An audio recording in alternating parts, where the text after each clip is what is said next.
I was sent this watermelon dicer so that I could tell you everything you needed to know about it prior to purchasing. And there are a few things you need to be aware of, as well as I'm going to show you how it works so that you can make sure that this is the right thing for you. So first of all, this is stainless steel. So you'll see here on this end, this is the dicer part. It has like a little tapered edge right here, so it resembles more of like a blade, but I can still push on it and it doesn't cut me or anything like that. So it's not super sharp, but it is tapered there to help with cutting. And then you've got this right here, which helps separate the watermelon. And then you also have the fork end on that side. And then it's all one piece, just wrapped at the bottom. So as you're holding it, it is rounded and can be comfortable when you're scooping or eating with it.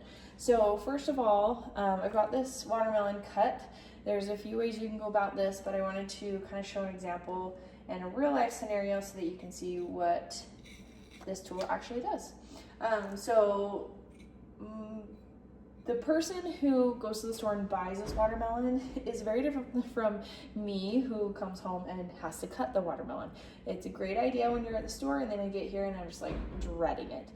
Mostly because of like the juices everywhere. It's just such a mess and a process to get this watermelon cut. So this dicer, it comes in handy because all you do is you go in the edge of the watermelon and you slice down and then back up all the way down. You'll see I've already done it a few times here. And then you are just making your vertical lines. And then, as you cut these, you can see some from my previous cut. Then you turn it and then you do those same lines the other way. So you're basically just making a bunch of squares on here. And I'm just going as low as this, all the way down here. And then, after you do your both directions, you can go through and pull up your cubes and put them in your bowl and get that all out. So still a little bit of a messy job as far as having to move everything and hold everything. However, you can then take this and dump it out in the sink. And then all the juices are in the sink rather than on your table. And this has been carved out all the way down. I may be able to have like one or two more passes with this. This watermelon isn't the best watermelon. It's not very melony. It's more water than melon, but you win some, you lose some, right? So then you can just pull out all these.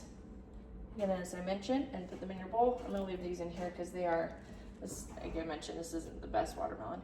And then you've got it in there. So that's really nice because then you can just keep doing that stuff and then dump it out, and then you don't have this big mess around your table or on your counter with what you're cutting.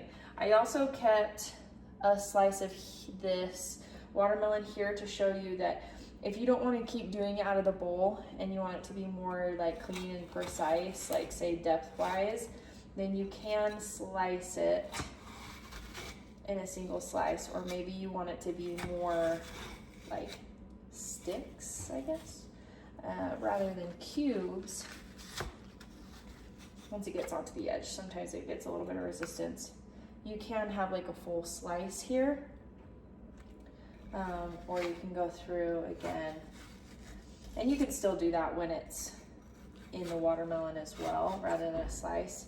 But then you can go through and also do that. So all in all, I think that this tool is beneficial in a few ways. The first thing that I love about it is the fact that it is low profile. Like, it does not take up a lot of real estate in your kitchen. So I feel like the more real estate it takes up, the more impact and the more use I have to use to justify having it in my kitchen. But this is such low profile that it makes sense to have, even though it's only used for like a watermelon. I love that it helps you slice through things. It kind of helps makes the juices stay inside the watermelon as you're moving it and putting it into your bowl. And I think the most important thing for me, at least, is that you can wash it in the dishwasher. So again, it's low maintenance, it's low profile, like it really just like low risk, all reward in my eyes. So if you are looking for a way to curb your disdain for cutting watermelons, or just looking for a tool to be able to dice watermelons a little bit easier, I would highly recommend checking this one out.